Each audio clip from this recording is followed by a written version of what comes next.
अर्हन्तो भगवन्त इन्द्रमहिता सिद्धाश्च सिद्धीश्वरा आचार्या जिनशासनाधिकरा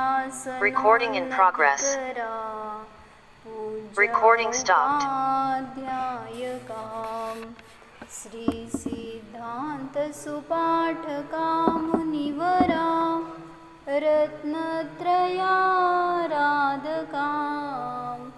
पञ्चैते परमेष्ठिनः प्रतिदिनं कुर्वन्तु ते मङ्गलम् श्रीमन्नम्रसुरासुरेन्द्रमुकुट प्रद्योतरत्नप्रभां भास्वत्पादनखेन्दवः प्रवचनां बोधिन्दवस्थायिनः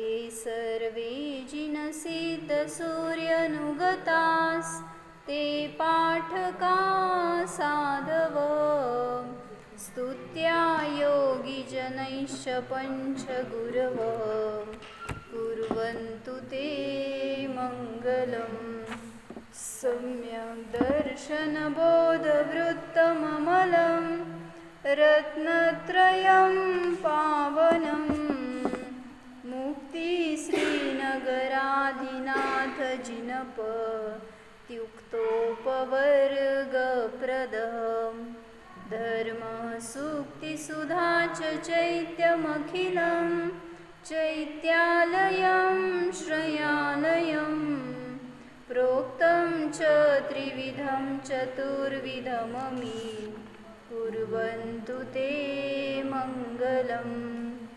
नाभियादिजिनाधिपास्त्रिभुवन ख्याताश्चतुर्विंशति श्रीमन्तो भरतेश्वर प्रभृतयो ये चक्रिणो द्वादश ये विष्णुप्रतिविष्णुलाङ्गलधरा सप्तोत्तरा विंशति त्रैकाल्ये प्रथितास्त्रिषष्टिपुरुषाः कुर्वन्तु ते मङ्गलम् ये सर्वौषधरुद्धयः सुतपसो वृद्धिङ्गता ये चाष्टाङ्गमहानिमित्तकुशला एष्टाविधाश्चारणाः पञ्चज्ञानधरास्त्रयोऽपि बलिनो ये बुद्धिरुद्धीश्वरा सप्तैते सकलार्चिता गणभृत कुर्वन्तु ते मङ्गलम् कुर्वन्तु मे मङ्गलम् कुर्वन्तु नो मङ्गलम्।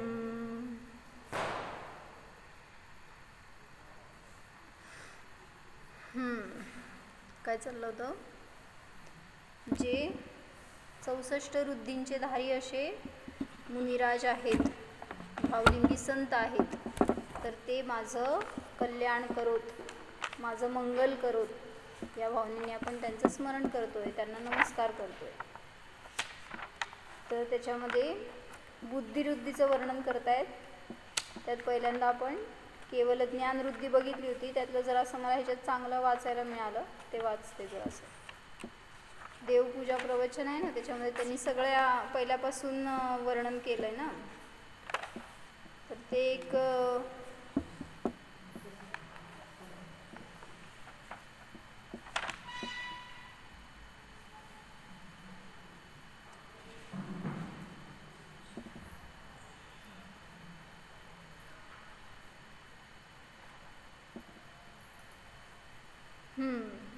स्नातक मुनी कोणाला म्हणायचं, तर जे केवली भगवान असतात ना, अरिहंत केवली, तर त्यांना स्नातक म्हणलं. तुम्ही खाली का बसलाय? चटे घेतले का? हां. तर जे सगळ्यात सुश्रेष्ठ म्हणजे अरिहंत भगवान आहेत, जे अजून मुक्त झालेले नाही आहेत असे केवल ज्ञानी, त्यांना म्हणलं स्नातक मुनी. तर त्यांच्याविषयी सांगायला लागलेत की केवल ज्ञान स्नातक साधू की रुद्धि है जिसका वर्णन किया जा रहा है. म्हणजे सिद्धांच्या रुद्धीचं वर्णन नाही आहे इथं. केवल ज्ञान म्हणत असताना जे अरिहंत अवस्थेत असणारे मुनी आहेत त्यांचं वर्णन सांगायला लागलं. तर सिद्ध भगवान में यद्यपि केवल ज्ञान अरिहंत के ही समान है किंतु वे साधू नहीं है. स्नातक साधू जेव्हा म्हणतो ना त्यावेळेस ते कोण येणार? नियमाने अरिहंत येणार. हां, सिद्ध.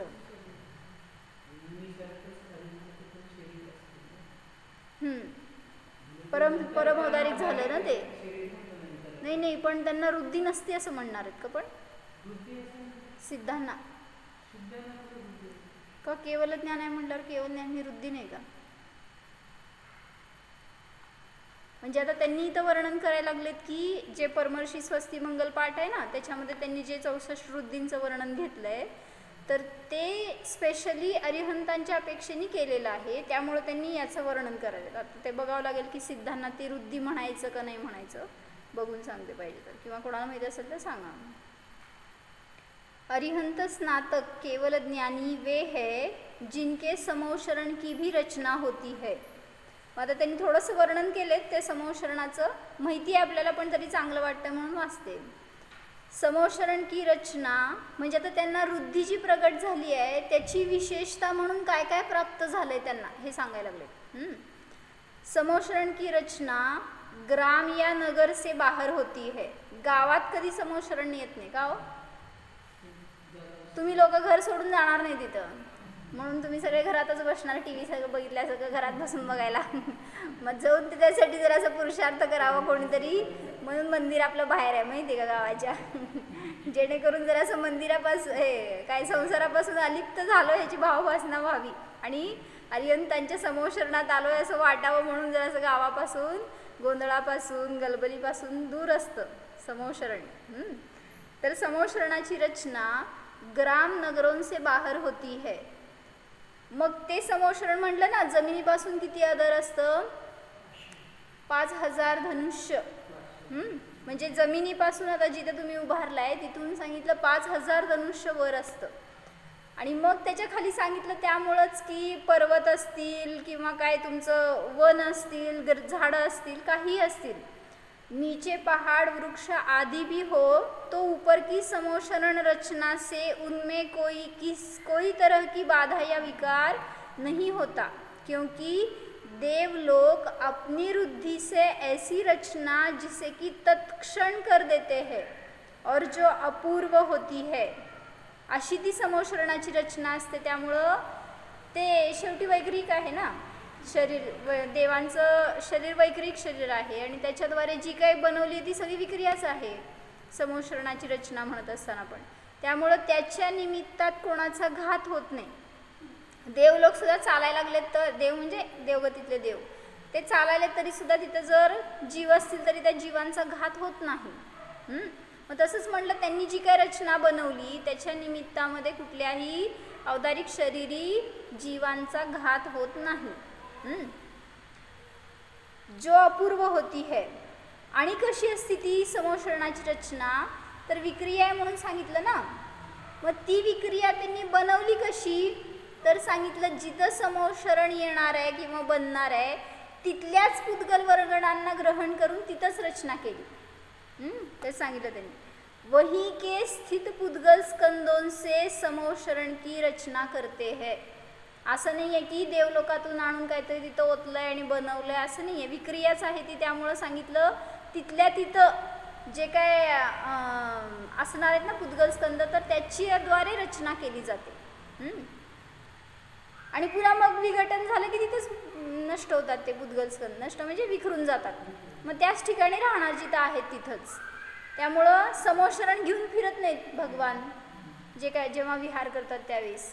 जिथं थांबले तिथं समोशरणाची रचना करतो इंद्र जाऊन, पण जेव्हा पुन्हा विहार चालू झाला तेव्हा ते सगळं तिथंच विघटित होऊन जातं. किती दिव्य असे ना का, किती ते आकर्षक असे ना, मनोरंजक असे ना, तरी सुद्धा सगळ्याचं विघटन होऊन ते तिथल्या तिथं राहतं.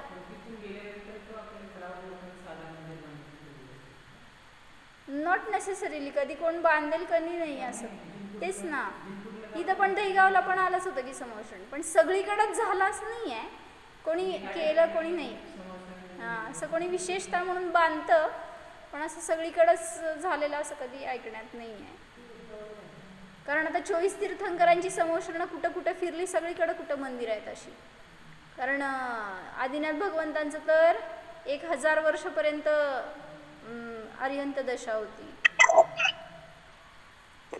त्यामुळं असं काय तिथं माझ्या तर वाचण्यात नाही. राजगृहीला आलं होतं की पहिल्यांदा तिथं दिवेध्वनी फिरली, असं तेच की स्पेशली फार कमी अशा गोष्टी म्हणजे अशा ठिकाणी आठवतं की तिथं समोषण आलं म्हणून रचना केली आहे. पण तेर आणि हां दहीगाव वगैरे हे ऐकून आहे.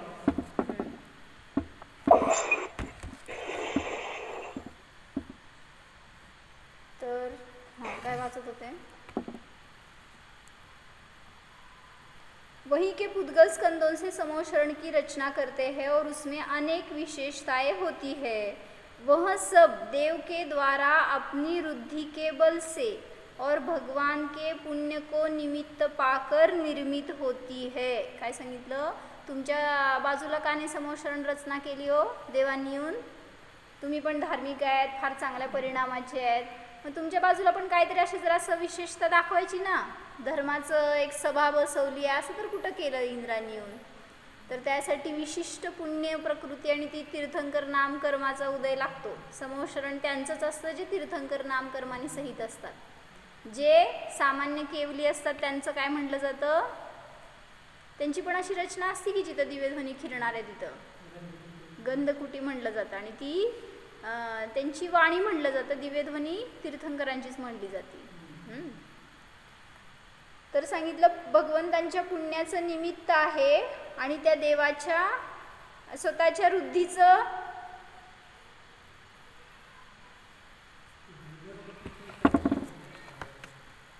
तुम्ही मला जे अरिहंतांची गंधकुटी असती ना, तर ती आणि तीर्थंकरांचं समोषण ह्याच्यात थोडंसं डिफरन्स आहे. गंधकुटीची रचना छोटी असते, समोषण मोठं असू शकतं. म्हणजे आता जेवढं त्या भगवंतांची उंची वगैरे त्या मानाने असं ते तेवढ्या आकाराचं समोषण असायचं. जसं की आता मला एक्झॅक्ट आठवत नाही, पण पूर्वी पहिल्या तीर्थंकरांची 12 योजनपर्यंतची समोषणाची रचना असायची आणि त्या महावीरांपर्यंत येईसपर्यंत 1 योजनपर्यंतची रचना होती. म्हणजे आता दहीगावला जे आलं होतं ना, तर ते 1 योजनपर्यंतचं समोषण होतं असं म्हणलं जातं आहे. तर आता त्यांची उंची लहान होती ना महावीर भगवंतांची, मग त्यांच्या अपेक्षेने त्यांची रचना असं करतात देवलोक येऊन. तर त्यामुळं आणि त्याच्यात थोडं डिफरन्स असतो काय काय असं. जेवढ्या विशेषतः असं अष्टप्रातिहार्य वगैरे त्यांना प्रागड झाले तीर्थंकरांना असं काही इथं नसतं. किंवा ती त्याला दिव्यध्वनी म्हटलं जातं, ह्याला दिव्यवाणी म्हणतील किंवा सामान्य वाणी म्हणतील असं. आणि त्याला असं बहुतेक मला नाही नक्की आठवत आहे, पण ते किती टाईम फिरती किंवा त्याला काही टाईम लिमिट आहे का असं वगैरे तिथं पण काहीतरी डिफरन्स आहे.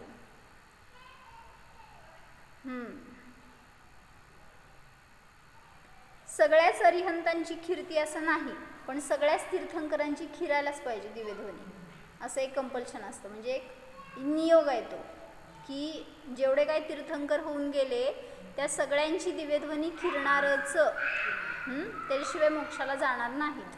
असं नाही की आता बोलले मी आयुष्यभर आता नाही बोलणार, आता मी साधना करणार आणि मोक्षाला जाणार आहे. तर नियोग असतो की वर्ष पृथक्त्वपर्यंत तरी ॲटलिस्ट दिव्यध्वनी खिरायलाच पाहिजे त्यांची, तेव्हाच त्यांना मोक्षाची प्राप्ती होते. पण असं अरिहंतांच्या बाबतीत नियम नाही. कोणी मुक केवलीसुद्धा असतील की जे मुक्त होऊ शकतात, म्हणजे न बोलतासुद्धा ते मोक्षाला जातात असे पण असतात. किंवा उपसर्ग केवली वगैरे बघतो आपण. आत्ता उपसर्ग झालं मुनिराजांवर आणि आंतरमुहूर्तामध्ये केवल ज्ञान झालं आणि मोक्षाला पण गेले असं दिसून येतं. मग त्यांची कुठं दिव्यध्वनी खिरली किंवा वाणी खिरली, पण असं पण होऊ शकतं. सगळ्याच अरिहंतांची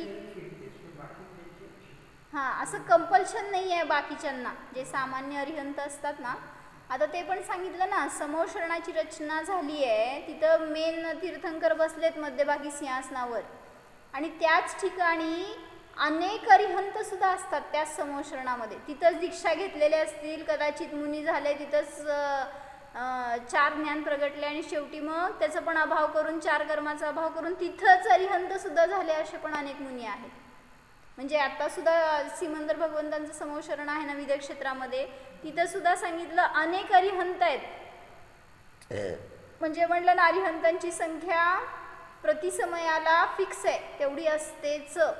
किती? 8,98,502 अरिहंत आत्ता सुद्धा आहेत. म्हणजे तीर्थंकर धरून बरं का ते सगळे. 13व्या गुणस्थानवरती जीव एका वेळेस किती असू शकतात? एखादे त्यातले मोक्षाला गेले की पुन्हा दुसऱ्यांना केवळ ज्ञान झालेलं असतं तेवढ्याच वेळामध्ये. त्यामुळे ती संख्या डिस्टर्ब होणार नाही.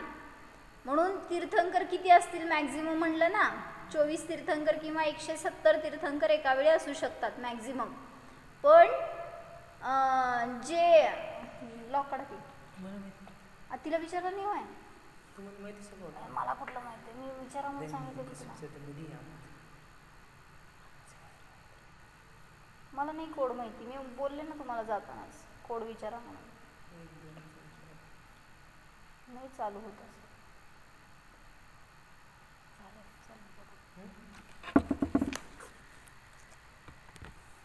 ठीक आहे. तर काय विचारलं होतं का तुम्ही मला? तर आता सुद्धा सांगितलं सिमंदर भगवंतांच्या समोशरणामध्ये सगळे मिळून 2.5 द्वीपामध्ये एका वेळी आत्ता किती अरिहंत आहेत, म्हणजे 13व्या गुणस्थानवरती किती जीव आहेत, तीर्थंकर आणि सामान्य केवली सगळे मिळून 8,98,502 एवढे केवली प्रतिसमयाला असतातच, असा एक नियोग आहे.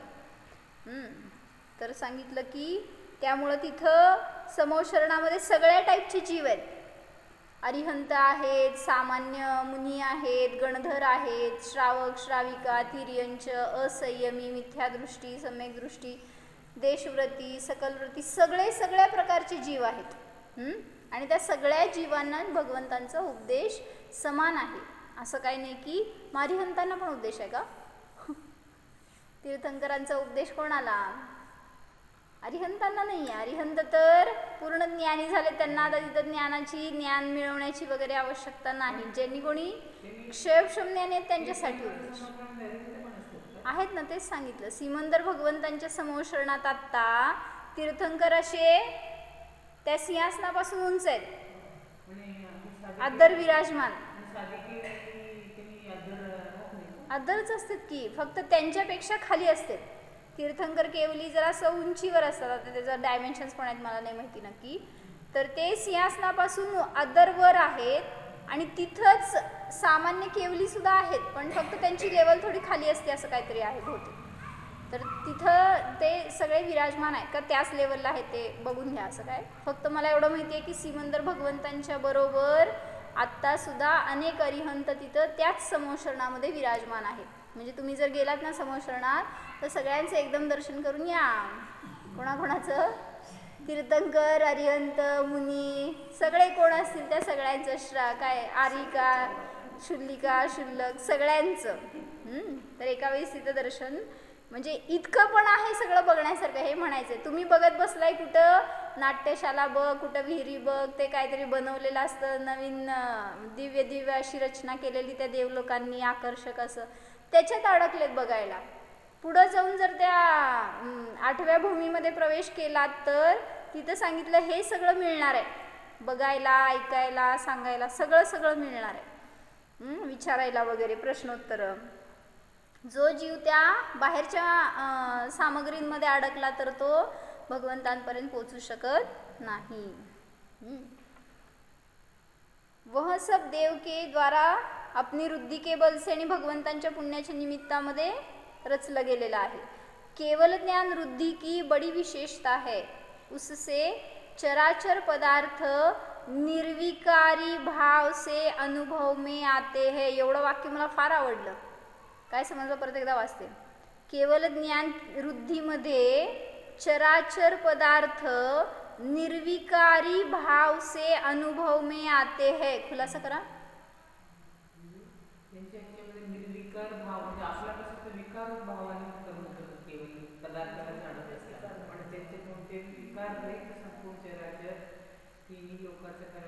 सांगा बघू काय विश्लेषण.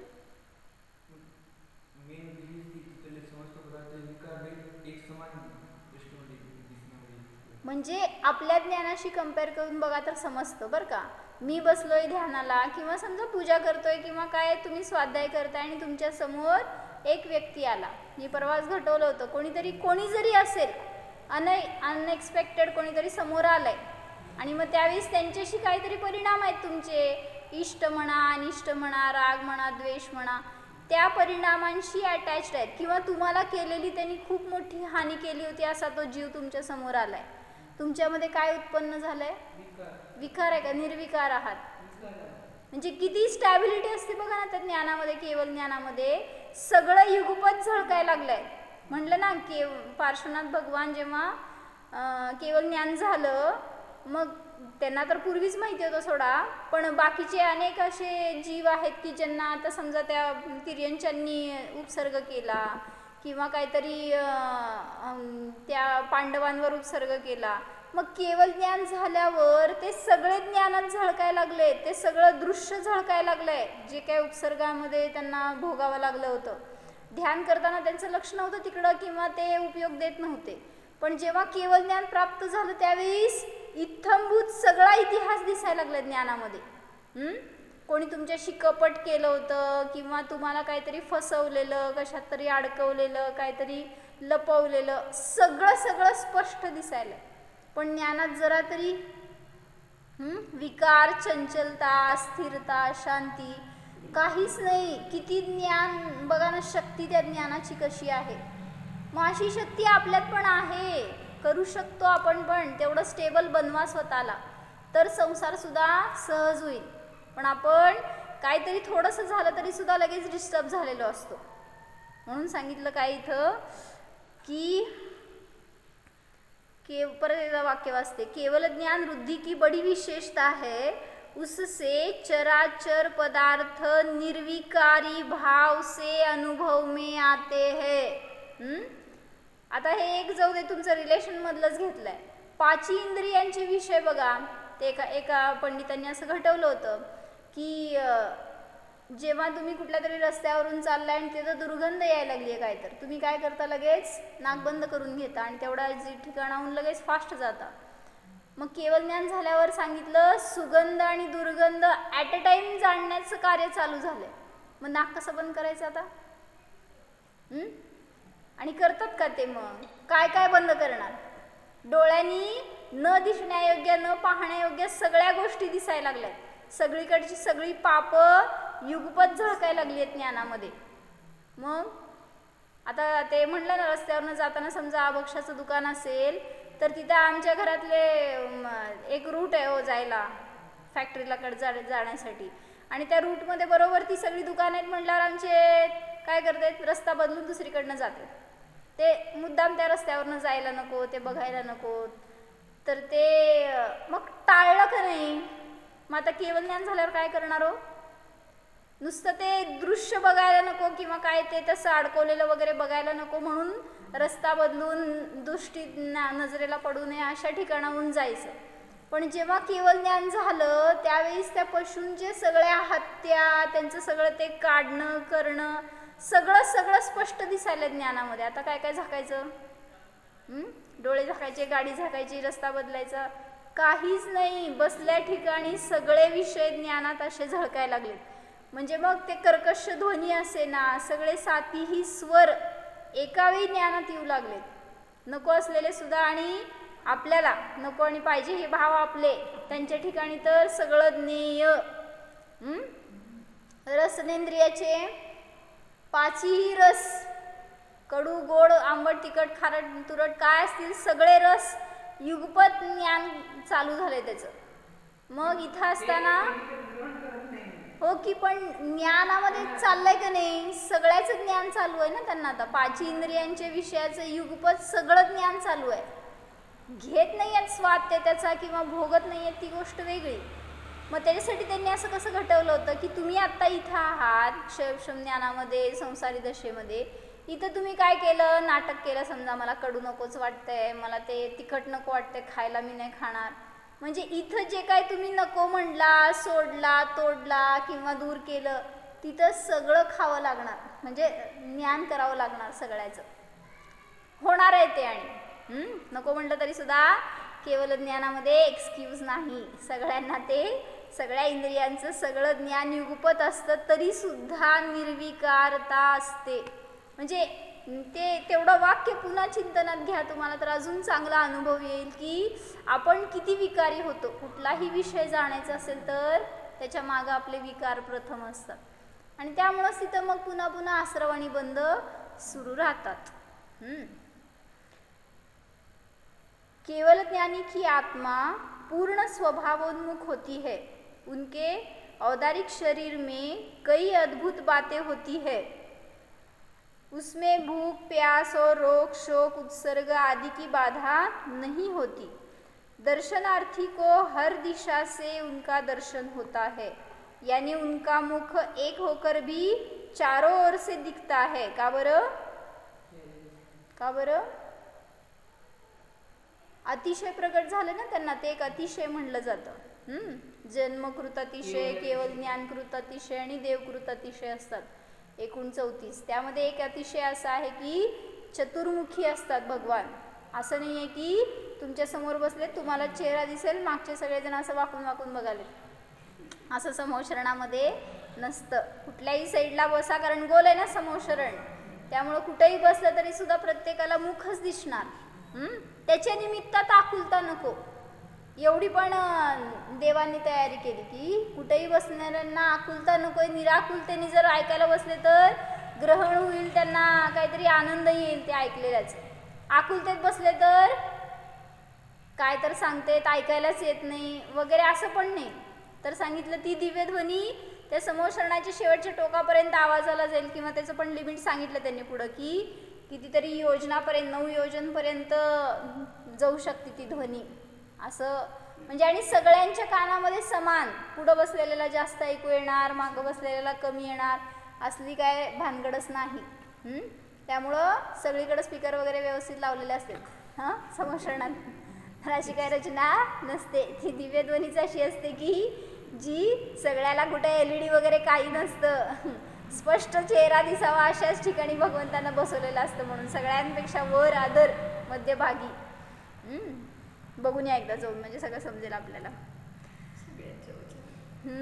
दर्शनार्थी को हर दिशा से उनका दर्शन होता है, यानी उनका मुख एक होकर भी चारों ओर से दिखता है. केवल ज्ञानी की दिव्य ध्वनि में द्वादशांग के ज्ञान से भी अनंत गुणा अर्थ समाया रहता है. चांगलं सांगितलं वाक्य हे पण. काय म्हणले? केवल ज्ञानींच्या दिव्य ध्वनीमध्ये द्वादशांगाच्या ज्ञानाहून सुद्धा अनंत अर्थ सामावलेला आहे. लेकिन हम अल्पज्ञ अधिक से अधिक उसको द्वादशांग श्रुत रूप ही समझ पाते हैं. काय कळलं? शब्द मर्यादित आहेत ना, त्यामुळं सांगितलं जे काय दिव्यध्वनीत सांगितलं त्याच्यातला अंश आपण ग्रहण केला, आपण म्हणजे गणधरांनी. त्याच्यातला अंश त्यांच्याकडून सांगितला गेला, त्याच्यातला अंश कुठंतरी लिहिला गेला, म्हणजे हे रचना झाली. आणि त्याच्यातला आपण अंश वाचतोय आणि त्यातला अंश ग्रहण करतोय, आणि अंशच लक्षात राहतोय, स्मरण राहतोय आणि त्याचा उपयोग करतोय आपण. त्यामुळं किती किती अगाध जिनवाणी आहे बघा ना.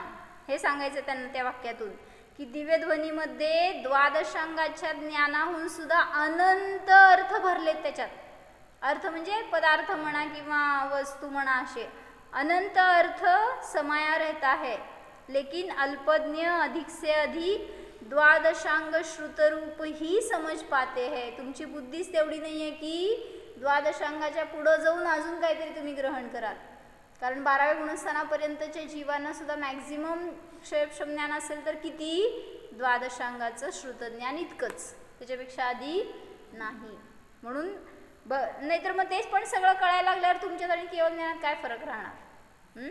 म्हणून सांगितलं तिथं की केवलींना जेवढं काय ग्रहण झालंय आणि त्यांच्या दिव्यध्वनीतनं खिरलंय तर त्याच्यापेक्षा 0.001% वगैरे एवढं फक्त ग्रहण केलं जातं क्षयक्षमिक जीवांकडून. क्षयक्षम ज्ञानी जीवांकडून. आणि मग तेवढ्याचा सुद्धा आपण गर्व करतो किंवा त्याचा अभिमान वाटतो, त्याचं आपण सगळीकडं स्वतः त्याच्याद्वारे लोकेशना प्रसिद्धी याची इच्छा करतो. तर ते सांगितलं नियमाने उलट ज्ञानावरण वाढवणारं ठरणार आहे. ज्ञानाचा ऱ्हास होईल त्याच्या निमित्तामध्ये, पण उलट ज्ञानाची वृद्धी होणार नाही. मग म्हणजे ज्ञानाचा वापर आपण नीट करत नाही ह्याच्यासाठी म्हणून सांगायला लागले की कसं करायला पाहिजे. तर एक राजा होता आणि त्या राजाला त्याचं सैन्य, त्याचं बळ, त्याची शक्ती कमी होती, छोटं होतं राज्य त्याचं. आणि त्या राजावर कोणीतरी आक्रमण केलं, त्याचं बळ जास्त होतं, तो जास्त बलशाली होता. आणि मग हे कळलं त्या जनतेला, त्या सैन्याला, त्या सेनापतीला, सगळ्यांना कळलं की जो आपल्याशी युद्ध करायला येणार आहे त्याची शक्ती आपल्यापेक्षा खूप जास्त आहे. आपण जर त्याच्याशी भिडायला गेलो, युद्ध करायला गेलो तर काय म्हणतात, मौत के मुंह में ही जाना है. त्यांच्याशी लढणं म्हणजे याचे एक सैनिक तर त्या एका सैनिकाच्या मागं 100 सैनिक असं त्यांचं सैन्य होतं, बळ होतं तेवढं. म्हणजे इतकं मोठं जर त्यांचं पॉवर आहे तर त्यांच्यासमोर आपण किती लागणार म्हणून ते सगळेजण खरं मागं सरकले होते. राजाची तयारी होती की जाऊन लढायचंच त्यांच्याशी म्हणून, पण सेनापती, सैन्य सगळ्यांची तयारी होईना की आपण लढायला पाहिजे, कारण फुकट जाऊन मरण्याचं काम आहे हे नको असे त्यांचे भाव झाले होते. मग आता राजाला प्रश्न पडला आहे ना, सगळ्यांना कसं इन्स्पिरेशन द्यायचं, कसं तयार करायचं युद्धासाठी, कसं मोटिवेट करायचं याच्यासाठी म्हणून राजाचं डोक्यात गणित सुरू झालं होतं. मग त्याला कळलं की एक साधू आहेत आणि ते गावाबाहेर आहेत म्हणून. आणि मग त्यांनी काय केलं, सगळ्या सैन्याला घेऊन त्या साधूंकडे गेला, सेनापतीला पण घेऊन. आणि मग सगळी केस काय आहे ही सांगितली राजाने त्या साधूंना. आणि म्हणला की तुम्ही त्यांना मार्गदर्शन करा, त्यांना गायडन्स द्या की जेणेकरून ते युद्धासाठी त्यांचं उत्साह वाढावा, त्यांनी सगळ्यांनी युद्धाला तयार व्हावं ह्याच्यासाठी. मग साधू म्हणाला ठीक आहे, आणि त्या सेनापतीला बोलवलं, त्याच्याशी सगळा बोलला. तर त्या सेनापती असा होता की त्याला तलवार हातात घेऊन पण माहीत नव्हती, युद्ध कौशल्य असं काही नव्हतं त्याच्याकडं. आणि म्हणलं आता हे कसं लढणार आहे. मग त्यांनी सगळं बोलून झाल्यावर शेवटी साधू म्हणाला तुमच्याबरोबर मी येतो युद्धाला. कसलं भारी साधू आहे. मग आता सगळ्यांना काय एक काय म्हणायचं उमंग आली ना, काय म्हणायचं उमंग म्हणजे स्फूर्ती आली आहे की आता आपण काहीतरी थोडंसं बळ आलं आहे आपल्यामध्ये. असं नाही की जिंकणारच, पण कोणीतरी आपल्यात नवीन आलं आहे आणि त्यांना जास्त माहिती असेल आणि ते आपल्याला काहीतरी ट्रिक सांगतील जेणेकरून की आपण जिंकू. असं एक थोडंसं उगीच चिंगारी पेटली त्यांच्यामध्ये. आणि मग शेवटी त्या साधूला सायकोलॉजिकली तयार करायचं होतं सगळ्यांना. फिजिकली तर काय आवश्यकता नव्हती आणि करू पण शकत नव्हता तो. फक्त त्यांचं माइंड कसं डायवर्ट करायचं की आपण हरणार तर, हेच सगळ्यांचं झालं होतं ना मेंटॅलिटी. मग त्यांना कसं बदलायचं ह्याच्यासाठी त्या साधूचा त्यांनी वापर केला होता राजाने. मग आता युद्धाचा दिवस आला आणि सगळेजण युद्धाला म्हणून निघाले. आणि मग जात असताना आता साधू त्या सेनापतीबरोबर सगळ्या सैन्याला घेऊन निघालाय, राजा आला नव्हता. आणि मग जाताना रस्त्यामध्ये एका देवीचं का देवाचं कोणाचं मंदिर लागलं. मग त्या साधूने सांगितलं आपण इथं हे खूप जागृत दैवत आहे, आपण इथं नमस्कार करू, आपलं मागणी मागू देवाला, आणि देवाचं कौल कळेल आपल्याला की पास होणार आहे का नाही होणार, किंवा तुम्ही जिंकणार आहे का नाही जिंकणार. तर त्यासाठी आपण टॉस करू म्हणले ते साधू. त्यांच्याकडं कॉईन पण होतं बरं का. आणि मग त्यांनी काय म्हणला, हे जे कॉईन आहे हे जर उलटं पडलं तर समजायचं की आपण हरणार आहे, मग आपण युद्धाला जायचं नाही, मागं फिरू आपण. आणि जर हे सरळ पडलं तर समजून घ्या की देवाने तुम्हाला इशारा दिला की तुम्ही बिंदास जावा, तुम्ही जिंकणारच आहात. तर आपण सगळ्या शक्तीनिशी लढायचं. मग सगळ्यांना ठीक आहे म्हणले सगळे, आता काय अडला हरी, काय असेल ते असेल म्हणले चला. आणि मग त्यांनी टॉस केला आणि त्याच्यावर काय आलं जिंकणार आहे. पहिल्यांदा सरळ पडलं का उलटं पडलं ते विचारायले. सरळच पडलं ते. आणि सरळचं काय होतं इंडिकेशन, तुम्ही जावा, पुढं जावा आणि लढा, तुम्हाला मिळणार आहे यश, असं त्याचं इंडिकेशन होतं. मग त्यांनी सगळ्यांना असं प्रेरणा दिली की बघा म्हणले देवाकडनं आपल्याला संकेत मिळालाय की तुम्ही जिंकणारच 100%. देव आपल्या बरोबर आहेत, आता कशाला घाबरत आहे म्हटला. किती का असे ना मोठं सैन्य समोर, आपण जिंकणारच आहे देवानी सांगितलंय, चला म्हणले. आणि मग 24 भगवान की जय म्हणले सगळे आणि त्यांची निघाली फलटण सगळी युद्धाला. आणि मग तिथं युद्धाला गेल्यावर सगळ्यांनी अशा शक्तीने लढले की त्यांच्यात ती शक्तीच नव्हती, तरी पण इतक्या जास्त फोर्सफुली ते लढले आणि जिंकले.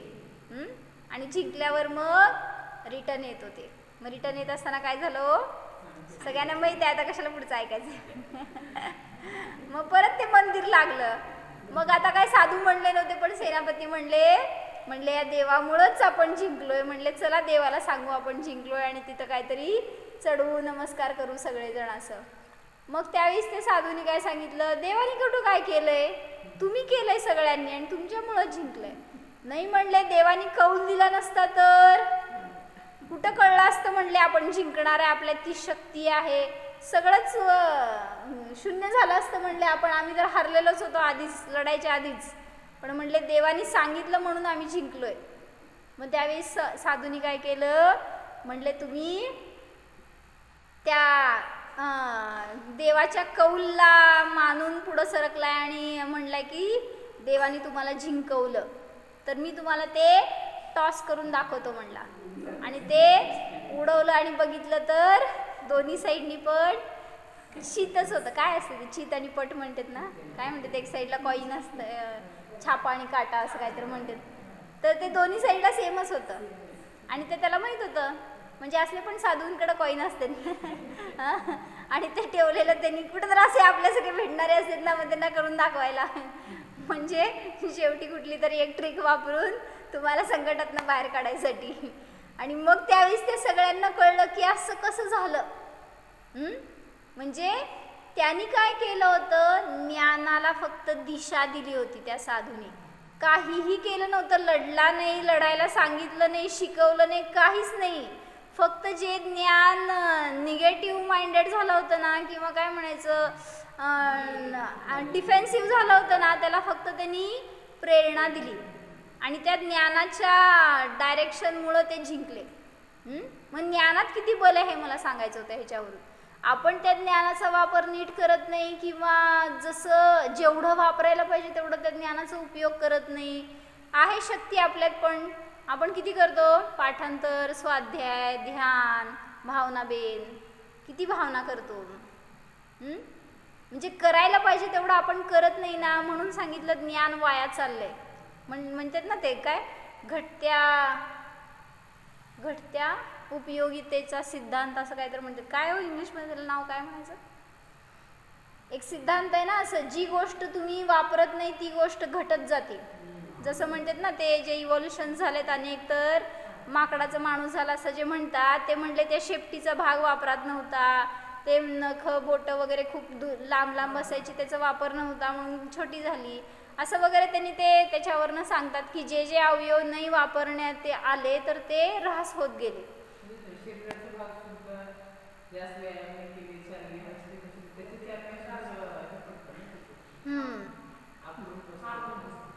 तसं मी काय सांगत होते,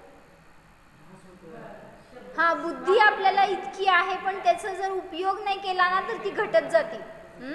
उलट केवळ ज्ञानाकडे जायला पाहिजे का सूक्ष्म निगोदी जीवाच्या ज्ञानाकडे जायला पाहिजे. त्याचं ज्ञान असतं एवढं टिसभर, आणि मग तेवढ्या ज्ञानाकडे जायचंय का महान ज्ञानाकडे जायचंय आपल्याला. आहे आपल्यामध्ये, पण त्याला स्वतःहून झाकलंय आपण, आणि त्यामुळं तिथं ते प्रगट होऊ शकत नाही. म्हणून त्याला जर असं धार लावा, त्याला दिशा द्या, थोडा असा अभ्यास करा की जेणेकरून ते ज्ञान वृद्धीला प्राप्त होणार आणि नियमाने आपण पण केवळ ज्ञानाला जाऊन पोचणार. केवळ ज्ञान स्वभावाला जाणलं तर ते ज्ञान सुद्धा पर्यायामध्ये सहज प्रगट होतं.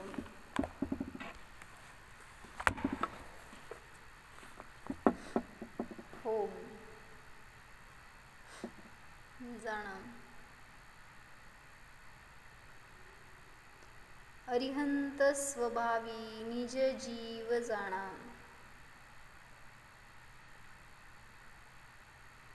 या आत्म्यामध्ये अनंत बळ आहे पहा, अनुभव करा.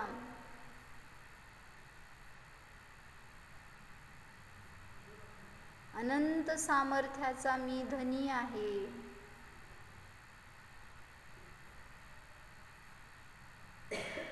सुखासाठी शक्तीसाठी मी पराधीन नाहीच.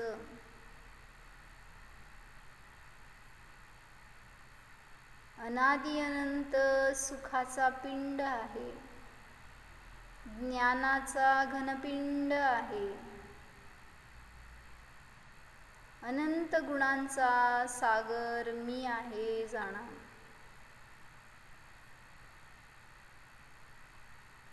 जसे भगवान तसा मी पहा.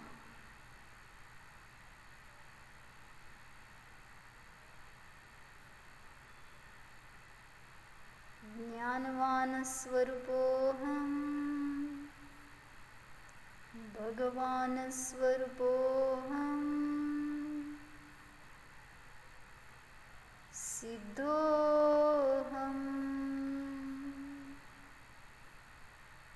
ओम